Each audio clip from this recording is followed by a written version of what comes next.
ધંધુકા મામલતદાર અને નાયબ કલેક્ટર કચેરીમાં પીવાના પાણીના ફ્રીજ બંધ હાલતમાં.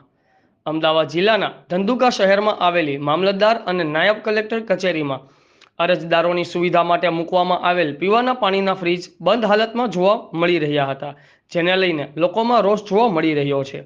ઉનાળાની કાળઝાળ ગરમીમાં અરજદારોને સુવિધાઓ ઉપલબ્ધ થાય તે માટે સરકાર લાખો રૂપિયાની ગ્રાન્ટ ફાળવણી કરે છે, પરંતુ જવાબદાર અધિકારીઓ લોકોને પડી રહેલી હાલાકી મામલે કોઈ રસ દાખવતા ન હોય તેવું સ્પષ્ટ દેખાઈ રહ્યું છે.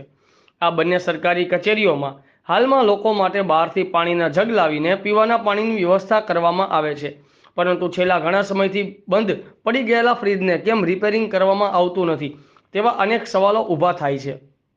આ અંગે કચેરીના જવાબદાર અધિકારીઓ ધ્યાન આપી વહેલી તકે ફ્રીજ ચાલુ કરવાની વ્યવસ્થા કરાવે તેવી માંગ લોક દ્વારા ઉઠવા પામી છે. રિપોર્ટર સંજયભાઈ ઝાલા, આઝાદ મીડિયા લાઈવ, ધંધુકા.